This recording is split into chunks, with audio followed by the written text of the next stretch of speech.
Hello, ladies and gentlemen. Welcome back to our YouTube channel, Aku English with Oromic. I'm Aku from School of American English. Kami to the channel Aku English with Oromic. Akkam nagaa YouTube baga jiraattan guyyaadha.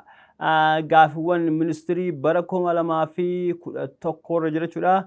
Bara 2013 12 isin dalagee jira. Guyyaadha moo bara 2011 isiniif dalaguu deema. Hanga xumura gaaffii kiyyatti wajjin turan. Hanga danda'ame gaaffiin hundinuu gaaffii waggoota isin dura dalageen wal fakkaataa waan ta'eef deebii qofa isin deebisaa isin ammoo shiittiiwwan kan ilaaltanii deebii isaa qabattan isin gaafadha. Shiittii Grade 8 English Language Examination 2011 jira. Hanga xumuratti wajjin tura. Okay, gaaffii tokkoffaan maal jedha yookaan ammoo kan bara 2011 paragraafiidhaan jalqabe jechuudha. Yookaan ammoo this is a reading passage jedha. Section 1 paragraphin jalqabe jechuudha. Kanaaf paragraafii kana dubbistanii deebisaa dubbisee deebisaa isinii kaa isin ammoo deebitanii maaliif deebii kun akka kana ta'e dubbisuu qabdan jechuudha. Alright, gaaffii tokkoffaan maal jedha? How many paragraphs are there in the passage? How many paragraphs are there in the passage? Akkuma isin agartan paragraph 1, 2 fi 3 qofa qaba jechuudha. Kanaaf deebiin isaa C3 dha. Okay, gaaffii lammaffaan ammoo the passage is about dash jedha. Passagein kun waa'ee maalii haasa'a jedha. Passage kun it is about American people reign in Africa, the world economy, and the future world weather jedha. Kanaaf deebiin gaaffii lammaffaadha. D, it is the future world weather haasa'a jechuudha. Okay, gaaffii sadaffaan ammoo paragraph 1 is mainly about maali jedha jechuudha. Okay, it's about dash jedha. Paragraph tokkoffaan waa'ee maalii haasa'a jedha. The answer is not about hotness, it's not about forest, it's not about oceans, it's talk about what? About dryness. Kanaafuu deebiin gaaffii sadaffaa A ta'a jechuudha. Okay, gaaffii afuraffaan maalidha? Africa and Asia suffer a problem of dash. A, clothes and money. B, food and water. C, food and forest. D, transport and education. Kanaaf gaaffii kanaaf deebisrii ka ta'u Africa and Asia suffer a problem of food and water. B ta'a jechuudha. Gaaffii shanaffaan what is going to happen in the next 100 years? Akkaataa paragraafii kanaatiin deebiin isaa gabaabaatti it is about the Arctic and the Antarctic melts. Deebiin shanaffaa A ta'a jechuudha. Jaaffaan ammoo this paragraph 3 line 3 refers to jechi this yookaan ammoo gurraachi kanaan barreeffamee jiru kun paragraafii kanatti maal agarsiisa? A, the scientists build the world. C, the Arctic and Antarctic. And D, hurricane and typhoons. Kanaaf deebiin isaa D ta'a jechuudha.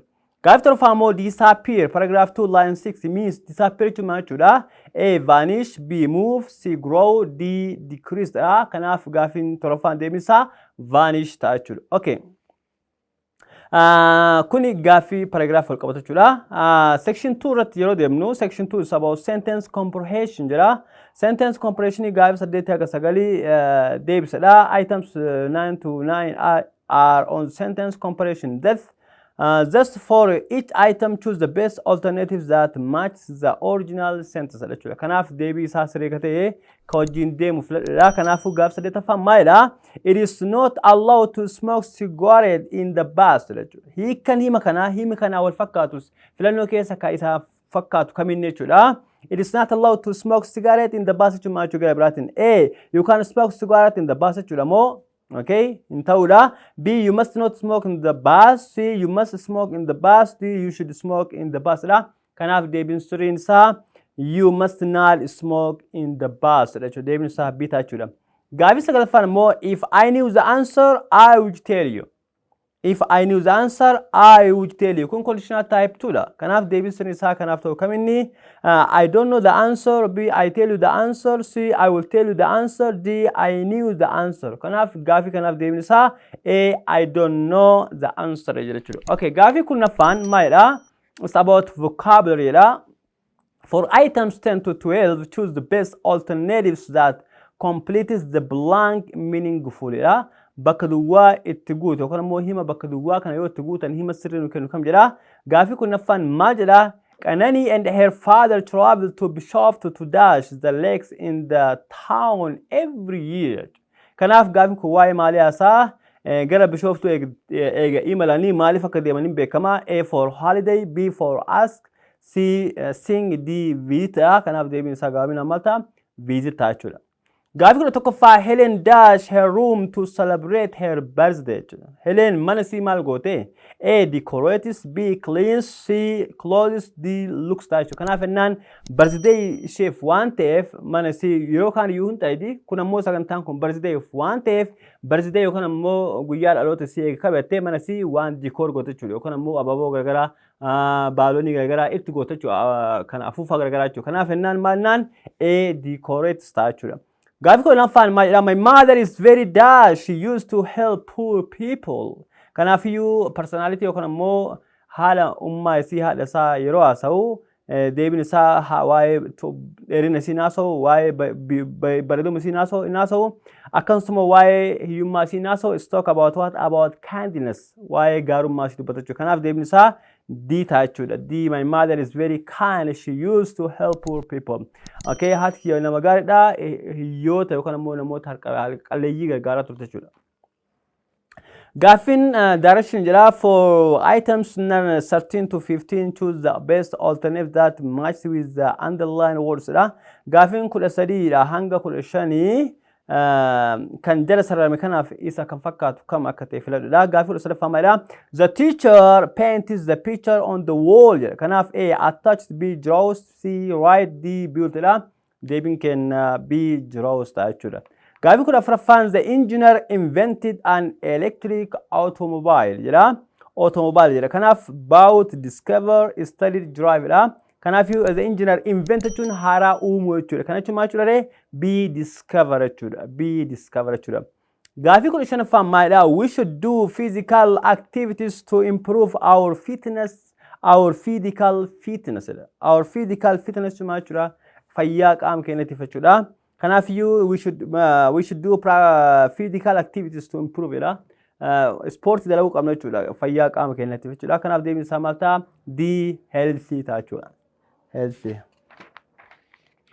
Gaaffiin 16 ammallee section 4 is about reading passage 2. Passage lamaffaadha.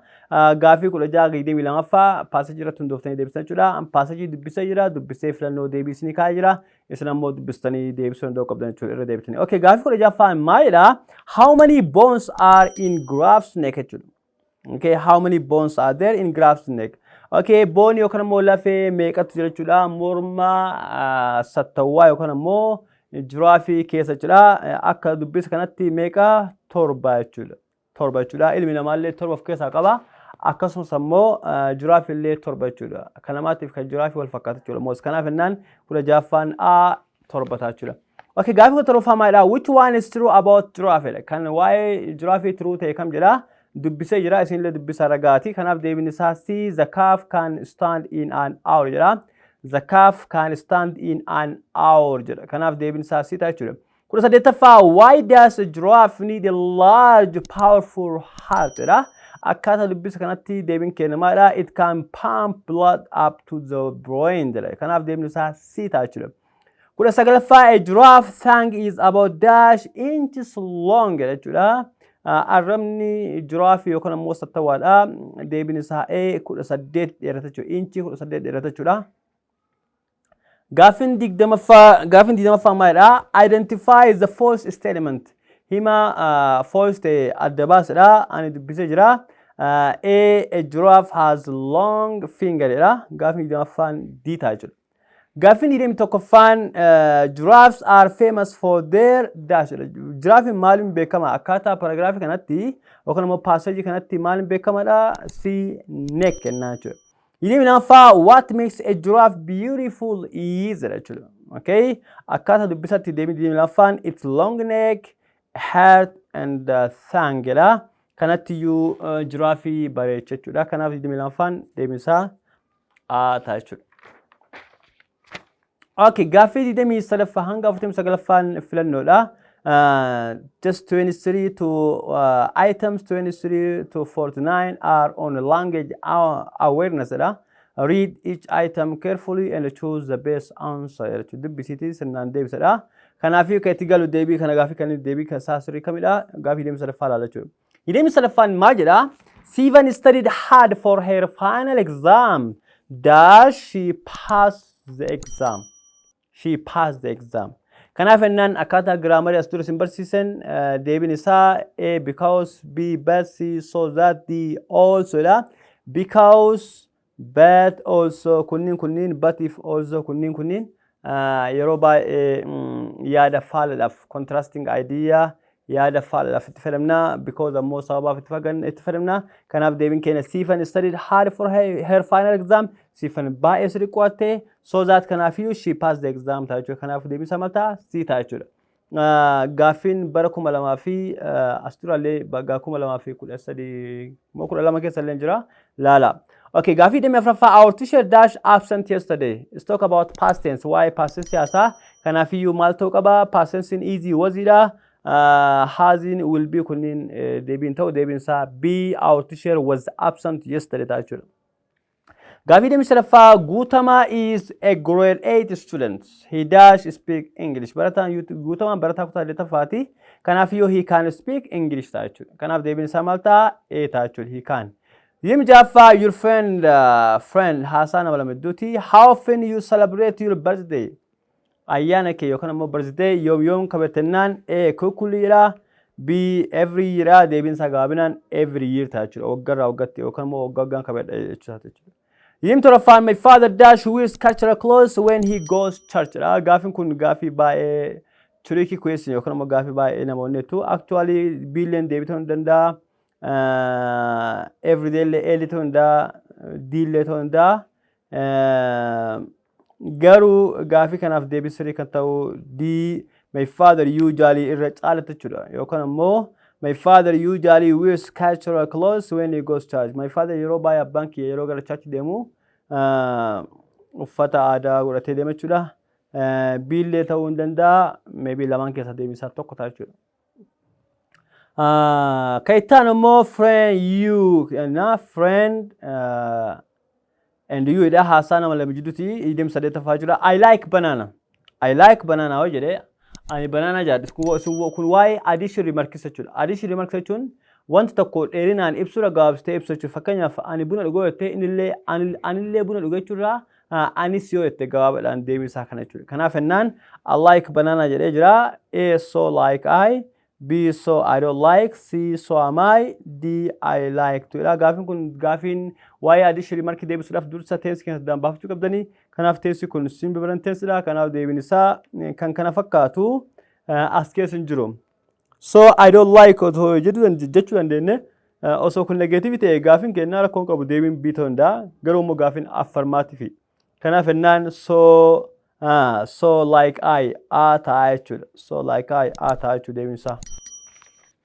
Hidem Sagalaffan the teacher dash the blackboard. The teacher dash the blackboard. Deebiin isaa A is cleaned, B cleaning, C was clean, D cleaned dha. Kanaafuu gaafii kun gaafii waa'ee intensity akkasumas immoo active passive past tense fakkaata garuu immoo deebiin isaa D ta'a jechuudha. The teacher cleaned the blackboard jechuudha. Okay, osoo ammoo the blackboard osoo jedhe deebiin isaa yookaan A is clean, B was clean ta'a jechuudha. Lamaan keessaa tokko ta'a jechuudha. Akkaataa tense irratti hundaa'e jechuudha. Kanaaf ennaan the teacher cleaned the blackboard. Barsiisaan blackboard qulqulleessee ta'a jechuudha. Kanaaf gochi karaa raawwateen barsiisaa raawwatame blackboard irratti raawwatame jechuudha. Kun waa'ee active passive hin ilaallatu jechuudha. Waa'ee as about tense, waa'ee tense ilaallata. Kanaaf D ta'a jechuudha. Gaafii sadaffaan my mother dash in Harar for 10 years. Kunillee tense present perfect ta'uusaa kan ibsu for 10 years kan nu akeekaa jechuudha. Kanaaf ennaan formulaan present perfect has or has plus verb dha. Kanaaf deebiin isaa A has lived ta'a jechuudha. My mother has lived in Harar for 10 years. 10 years ta'a jechuudha. Kanaaf B C D ta'u jechuudha. Okay, gaafii soddomii tokkoffaan maalidha? Rooba fi lataa iddoo haasaa jira. Conversation dha yookaan immoo dialogue dha. Dash do you come here ennaan to write my assignment jechuudha. As maaliif jennaan assignmentii barreessuu fi jedha jechuudha. Kanaaf ennaan gaafiin kun waa'ee sababa gaafata jechuudha. Kanaaf ennaan when do you come here? What do you come here? Who do you come here? Kanaaf deebiin isaa maal ta'a? Da why do you come here? Why do you come here jechuun maaliif as dhufte ennaan assignmentii barreessuu jedha jechuudha. Okay, deebiin 32ffaa maalidha? We don't know who is going to come dash abdata abdallah dash galata meeqaama jechuudha. Kuni gaafin kun waa'ee conditionii keessaa tokko jechuudha. Conditionoota keessaa waa'ee either or, neither nor, both and not only kunniin waa'ee correlative conditionii keessatti dheengadda isin agarsiisee jira. Kanaaf ennaan both and lameenii wantoo danda'u. Siin ammoo be only adin deemu. Siin ammoo neither nor jechuun ammoo waliin deema. Neither nor jechuun ammoo lameenuu kan hin taane jechuudha. Jechuun ammoo lamaan keessaa tokko waan hojjetu jechuudha. Kan ta'uu danda'u jechuudha. Kanaaf ennaan deebiin kenna maal ta'a? D ta'a jechuudha. Deebiin kenna D ta'a jechuudha. Okay. Gaafii 83ffaan maalidha? The book dash is on the table is mine ta'a jechuudha. The book dash is on the table is mine ta'a. Kanaaf ennaan deebiin isaa waa'ee bookii waan ta'e is about which. Waa'ee which haasaa jechuudha. Kanaaf deebiin isaa maal ta'a? B ta'a jechuudha. Huun namaaf kunniin namaafi. Kanaaf 33ffaan B ta'a jechuudha. 34ffaan maal jedha? Halima is dash intelligent dash her elder brother. Both of them ranked first in their class. Kanaafiyyuu Halima fi obboleettiin isii yookaan ammoo obboleessi isii kan gafa amala tokko qabaatu yookaan ammoo gola keessatti tokkoffaa bahuu isaanii ibsa jechuudha. Both of them ranked first in their class dha. Lamaanuu tokkoffaa ba'an jechuu akeekachuu. Kanaaf ennaan deebiin isaa Halima is as intelligent as her elder brother. Haliman akkuma obboleessa isii cimaadha jechuudha. Kanaaf deebiin isaa maal ta'a? B ta'a jechuudha. 35ffaa when you hit an ice yookiin IT kun waa'ee conditionalidha. Conditionally keessa conditional type 0 ta'a jechuudha. Conditionally waa'ee dhugaati jechuudha. Kanaaf when you hit an ice yookaan immoo cabbii yoo ho'istu it dash ta'a jechuudha. Kanaaf deebiin isaa A it melts ta'a jechuudha. Ni baqa jechuudha. Kanaaf B would melt conditional type 2 dha. C will melt conditional type 1 dha. D melted conditional type B ta'uu barbaada. Seera isaan guunne malee jechuudha. Kanaaf ennaan 35ffaa maal ta'a? Meltis ta'a jechuudha. 35ffaan A meltis ta'a jechuudha. Okay, gaafii 36ffaa Job sent dash to church every Sunday dha. Kun few time expression isaa laaltanii deebisuu dandeettanii every Sunday eegi jedhee A went B go C go D ganta. Kanaaf ennaan Job sent jechuun 30% singular ramadii sadaffaa qeenxee akkasumas immoo singular noun waan ta'eef Job sent nama tokko waan ta'eef deebiin isaa maal ta'a? Deebiin isaa B goes ta'a jechuudha. 37ffaan Feenet bulaa what is your plan this afternoon jedha jechuudha. 37ffaan what is your plan this afternoon jedha. Bulaa maal jedheeni dash I dash to read in the library jedha jechuudha. I dash to read in the library jedheen jechuudha. Kanaaf deebiin isaa I was going, B will going, C I'm going, D have gone ta'a jechuudha. Kanaaf deebiin isaa maal ta'a? I am going to read in the library ta'a jechuudha. Kanaaf deebiin isaa C ta'a jechuudha. 38ffaan dash he studied hard he could not pass the exam. Okay, dash kun waa'ee contrasting form yookaan ammoo waa'ee faallatti jechuudha. Okay. A because B also C until D but dha deebiin isaa also as dursin time jira. Also yookaan ammoo dashin bakka duwwara jiraannan jalqabara jiraannan hima keessatti jalqabara jiraannan okay in the beginning jiraannan deebiin isaa also ta'a jechuudha. Ammallee as ilaala also he studied hard jedhee koomaa godhee jira jechuudha. Gaafa koomaa godhee fayyadamee deebiin kenna gabaabina maal ta'a also ta'a jechuudha. Garuu immoo also yoo qixxee wale maal ta'a qubee xiqqaa ta'a jechuudha. Ammallee kunillee qubee guddaadha jechuudha. Kanaaf deebiin isaa maal ta'a? Until but kanneen jalqabaratti because jalqabaratti fayyadamnu. Kanaaf deebiin isaa B ta'a jechuudha. 39ffaan maalidha? She looks weak and pale. She looks weak and pale. She dash go to clinic dha. Kanaaf in dhukkubsatti dadhabdee dhukkuba qabdi yookaan immoo ni dhukkubsatti. Kanaaf deebiin isaa maal ta'a? She must go to clinic. Clinic deemuu qabdi. Okay, 40ffaan maalidha? I have dash finished my assignment dha.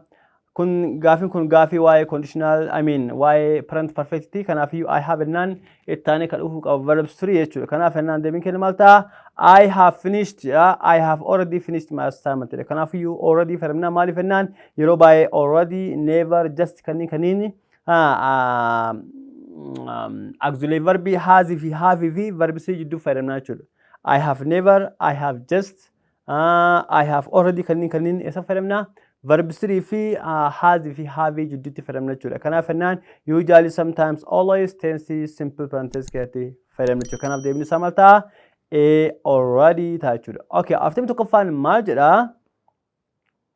This school dash buys the donation from American people. Gaafin kun gaafii waa'ee passive jechuudha. Manni barumsaa kan ijaarameen gargaarsa lammii yookaan immoo biyya Ameerikaa irraa ergameen yookaan ta'e jechuudha. Kanaaf ennaan A built, B was built, C built, D is built. Gaafin kun waa'ee passivity, gaafin D, C, A kuniin waa'ee passivity deebiin qabu. Kanaaf the school manni barumsaa ijaaramee xumuramee jira. Kanaaf deebiin isaa B was built jechuudha. After lamafaan gammachuu woke up late dash he missed the school bus. Gammachuu woke up late. Gammachuun subiidhaan ka'ee ganama subii ka'ee garuu ammoo because then but he missed the bus. See D consequently kanaaf gaafin kun gaafii waa'ee result yaasaa. Gammachuu woke up late. Okay, kanaaf ennaan deebiin isaa C fi B keessaa tokko ta'a. Kanaaf deebiin isaa A hin ta'u, B hin ta'u. D consequently he missed the school bus jechuudha. Ganamaan ka'ullee garuu maa hin taane konkolaataa argachuu hin dandeenye jechuudha. Kanaaf deebiin isaa maal ta'a? D ta'a jechuudha. Okay, D ta'a jechuudha. Kanaaf ennaan gammachuu woke up late. Gammachuu I'm sorry. Gammachuun hirribaa kan ka'e barfateeti. Sorry, gammachuu woke up late. Hirribarraa ka'ee barfatee duubatti hafee ka'e jechuudha. Kanaaf ennaan maaltu uumame? He missed what? He missed the school bus. School bus yookaan immoo konkolaataa mana barumsaa jalaa ture jechuudha. Kanaaf ennaan kuni dafee ka'uu dhabuun isaa resultiin isaa maal ta'e? Resultiin isaa yookaan immoo bu'aan isaa school mana barumsaa jalaa ture jechuudha. Kanaaf deebiin isaa maal ta'a? D consequently ta'a jechuudha. Consequently ta'a jechuudha. As a result jechuudha biraatiin. As a result, yookaan immoo you can say the matter yookaan immoo hiikaa jecha biraallee of keessaa qaba. Yookaan immoo soollee ta'uu danda'a. Kan akka so, kan akka as a result, kan akka consequently kuniin almost wanni isaanii walitti kalaa jechuudha. Kanaaf deebiin isaa D ta'a jechuudha. Aftamii sadaffaan waa'ee kanaa isin ibsa jira. 2013 keessatti isin ibsa jira. Saniif afaan qofa isin deebisaa jechuudha. After Sadafan Zainaba is dash of 5 members of the family. Kuni waa'ee superlative degree jechuudha. Kanaaf ennaan Zainaba maatii isii wajjin wal madaalsaa jira jechuudha. Kanaaf ennaan wanta baay'een yoo wal madaalsitu superlative degree ta'a jechuudha. Yoo ammoo wanta lama wal madaalsitu comparative ta'a. Yoo ammoo positive ta'e ammoo wal madaalsitu jechuudha. Kanaaf ennaan yeroo formulaan superlative yeroo baay'ee yoo short form yookaan ammoo syllability tokko baatee est irra dabaltaa yoo ammoo dheeraa ta'e ammoo akka beautiful, handsome, interesting, careful kanneen yoo ta'u taate maal goonaa duubarraan most dabalaa jechuudha. The most beautiful, the most handsome, the most interesting jennee haala kana ibsina jechuudha. Kanaaf deebiin isaa maal ta'a? Zainaba is the tallest of 5 members of the family. Deebiin isaa C ta'a jechuudha. Aftamii afraffaan maa jedha? Dash you homework before you come to class dha. Deebiin isaa do ta'a jechuudha. Do your homework before you come to class ta'a jechuudha. Aftamii shanaffaan B ta'a jechuudha. Kanaaf aftamii shanaffaan yaada she is dash girl in the class dha. Akkuma reeftan isinitti himee jechuudha. Kun ammallee waa'ee superlative dhufee jira. Waa'ee adjective dhufee jira jechuudha. Kanaaf ennaan deebiin isaa maal ta'a? Yaada she is dash the most beautiful girl in the class. More beautiful in jedhamu yoo superlative ta'e more beautiful jedhama. Garuu gaafin comparativity superlative malee. Okay, the beautiful in jedhamu akkasumas the beautifulest in jedhamu jechuudha. Kanaaf maaliif hin jedhamne beautiful in syllable isaa dheeraa waan ta'eef gaafa dheeraa ta'e yookaan lamaa fi lamaa ol yoo ta'e most if more fayyadamna jechuudha. Yoo superlative ta'e most, yoo comparative ta'e maal fayyadamna? More fayyadamna jechuudha. Okay. Kanaaf yaada she is the most beautiful girl in the class. Yaada she barattoota gola C keessaa baay'ee bareeddu jechuudha. Kanaaf deebiin isaa B ta'a jechuudha. Gaafii afurtamii jaffaa to succeed on your education you dash work hard. You should work hard ta'a jechuudha. Kanaaf jabaattee success barbaadde C. You work hard. Dabatti daluu qabda jechuudha. Deebiin isaa C ta'a. Afurtamii torbaffaa he speaks dash afaan Oromoo dash boontuudha. Kanaafiyyuu boontuu fi hiidhaa fi akka boontuu wal madaalsaa jira jechuudha. Yookaan ammoo boontuu wal madaalsaa jira jechuudha. Kanaaf jennaan he speak as afaan Oromoo as boontuu. Inni akka boontutti afaan Oromoo haasaa jechuudha. Kanaaf waa'ee positive degree kun namoota wal tokkuma jechuudha. Asaasee gaafa namne tokko ta'uu isaa agarsiisa jechuudha. Deebiin isaa B ta'a jechuudha. Asaasennaan he speaks as afaan Oromoo as boontuu. Inni afaan Oromoo akka boontuu yookaan ammoo boontuu wal qixaasaa jechuudha. After Sadetafa, Kuma is clever student. Kuma is clever student, says the teacher. The correct report form of this statement is why report baranejura. Kanaf clever Kumsa is clever student.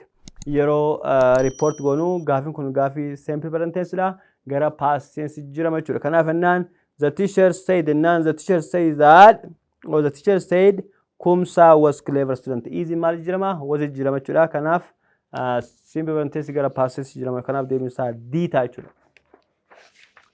After Sagalaffaan maalidha? It is communication part 5 part 3 is communication guys. The question choose the best alternatives that completes the dialogue jedha. Kan dialogue itti guutamu yookaan ammoo itti ta'u kam jedha. Dialogue bakka duubatti guutame jechuudha. Kanaaf gaafii after Sagalaffaan Aliyaa fi Liiban jidduutti haasamaa jira. We should stop wearing school uniform jedha. Aliyaan uniform ramsaa uffachuu dhaabuu qabna yeroo jettu Liiban maateen Liban dash we must respect school rules nan kana jechuun siiti yaada kana siin ni mormitee jechuudha seera ramsaa kabajuu qabna kanaafiyyuu I am afraid I disagree jechuudha deebiin isaa gaabina maalta ta'a jechuudha I am afraid I disagree okay dhiifama wajjin ayyaada kana hin deeggaru we must respect school rules seera ramsaa kabajuu qabna jechuudha kanaaf deebiin isaa ta'a jechuudha. Shantamaffaan haasaa boonsaaf boontu jidduuti boonsaan boontu maa jedheeni have you ever seen a tiger jedheeni kun baay'ee tensi perfectiti kanaafiyyuu have you ever seen a tigerii agartee beekannaan boontu maateen yes I never see faalladha I like tourists waan biraati see no I have never seen ta'a deebiin isaa si ta'a jechuudha no I have never seen argee hin beekotte jechuudha. Shantami tokkoffaan haasaa maadarii fi daawoo muyyattii si jidduutti maattee gaafattee haati muyyattii where is jaalanneetten jechuudha. Where is jaalanneetten? Jaalannen eessirtennaan A you should look dinner, B she might be at school, D what can I help study, D please buy a jacket. Kanaaf deebiin isaa where is jaalannennaan deebiin isaa B she might be at school mana barumsaa jiraatu ni ooltetteen. Shantami laffaan here is a you friend haasaa nama lama jidduutti. What would you do in this summer vacation? Vacation yookaan ammoo samarii kana maal dalagde naan friend Matilda Epstein I would like to attend a tutorial class deebiin isaa C I would like to attend a tutorial class yookaan ammoo tutorial class barachuu barbaada jechuudha. Shantami sadaffaan you fi brother jidduutti I have an exam this week what would you advise me? Qorma torbaan kana fatanaa qabaa. What would you advise me? Man, I go to 9. A, forget about it. B, don't sit for it. C, you have to study harder. Kind of deebiin isaa C ta'a jechuudha. You have to study hard. C ta'a jechuudha. Okay. Shantami afraffaa ammoo waa'ee spellingii tokko ammoo waa'ee correctly punctuation jedha. Sirna tuqaalee yookaan ammoo sirna barreeffamaa sirreessadha. Kanaafuu deebiin shantami afraffaan ani kalaalee deebisee. Bidha actually diilee wal fakkaata maraafuu isin sirriitti ilaala biif dii garaagarummaa saddaan baasa ani B jedhee jira diilee wal fakkaata almost laala sirriitti okay 55ffaan ammoo deebiin isaa 55ffaan deebiin isaa okay 55ffaan deebiin isaa D dha magartuu about carrot comma potato comma then and the tomato jedha kanaaf deebiin isaa D ta'a jechuudha. Okay. Shantami jaffaan ammoo he said I wish to be an engineer. Kanaaf yoo sirriitti ilaaltanii jiraattan sirna tuqaalee sirna qubeelee sirnaan bootaan kenne kaan koomaa labaasee kaan apostrophe yookaan ammoo quotationii keessa tuqaana labaasee yeroo hundayyuu quotationiin sirna qubee punctuationii kaanitiin ala baha jechuudha. Kanaaf deebiin isaa maal ta'a? Shantami jaffaan yeroo laalu C ta'a jechuudha. Okay, shantami toroffaaf saddeettaffaan maalidha? Qubeewwan kunniin sirnaan barreeffamee jechuusaa ibsaa. For items 57 to 58, choose the correctly spelled one. qopheewwan sirnaan akka barreeffama addaan baasedha. Kana harka keessaniin barreessitanii qomaan beekuu qabdan jechuudha. Kanaaf deebiin isaa D delicious ta'a jechuudha. Kunin sirriin barreeffamne D'n ammoo sirrii barreeffame. N telefoon N sirrii barreeffame jechuudha. Kunin ammoo dongolaan barreeffame. 59ffaan ammoo dura duuba the best arrangement of the jumbled words below to give a meaningful sentence jedha. Himni kun she too fast run is fast dha. Wal keessa barreeffamee jira isin ammoo sirnaan sirreessudha. Kanaaf deebiin sirriisaa D she is too fast to run fast dha. She is too fast to run fast jechuudha. Kanaaf deebiin isaa D ta'a jechuudha. 60ffaan is the best arrangement of the jumbled sentence below to give a coherent paragraph is yeroo hundayyuu gaafiin akkana gaafii 60ffaarratti akkasumas immoo gaafii 59ffaatti gaafiin kana fakkaatu deddeebi'anii ni dhufanii. Kanaaf waan akkana Ingiliffaa hubachuu qabdan jechuudha. Ingiliffa hubattanii deebisuu danda'uu qabdan jechuudha. Kanaaf deebiin gaafii 60ffaa akka ofii kiyyaa dubbisee sirreessetti duraa duuba isaa eegee dubbisetti deebiin isaa C ta'a. C eessarraa yammarraa lakkoofsa dirraa qabachuudha. Khadija is always busy all the day. Khadija yeroo hundayyuu busy dha. Eegas lakkoofsa tokko ta'a. She usually wakes up early and cooks breakfast. Yeroo hundayyuu busy dha. Eegas ammoo ganama subii kaatee nyaata hedii. Eegas ammoo eegi nyaata hedii irraa baata ammoo she goes to school marumsaa deemti. Eegama marumsaa deemtee irraa baata ammoo afuraffaa after school she visits her father at the field dha. Abbaa isii daawwatti. Eegas ammoo dhumarratti maal ta'a? Tonight galgala ammoo she is responsible for cooking dinner. Akkasumas immoo irbaata dalagdi jedha jechuudha. Kanaaf gaafiin kunniin deebiin isaa C ta'a 60ffaa jechuudha. Kanaaf sirriitti hubadhaa. Isin jechuu barbaada gaafiin bara 2011 ministeerri kutaa 8ffaa isinii qopheesse. Kana fakkaata yeroo taanu ministeerri 2010 walitti deebina. Hanga 2007 isiniif dalaguuf qophaa'ee jira. Kanaaf daawwattoota kabajamtoota chaanalii Akkoo Ingilish Oromic gaafii isinii dalage kanarratti yoo gaafii addaa qabaattan yoo isiniin galiin koomentii irratti na gaafattan isiniin jechuu barbaada. Ammaaf nagaan naa tura. Chaanalii kiyya subscribe, like, share naa godha. Jabeessaa yoo haali naa bijaa'e immoo kan kutaa 12 illee akkanumatti dalagachuudha. Ammaaf nagaatti. Bye. Love you all.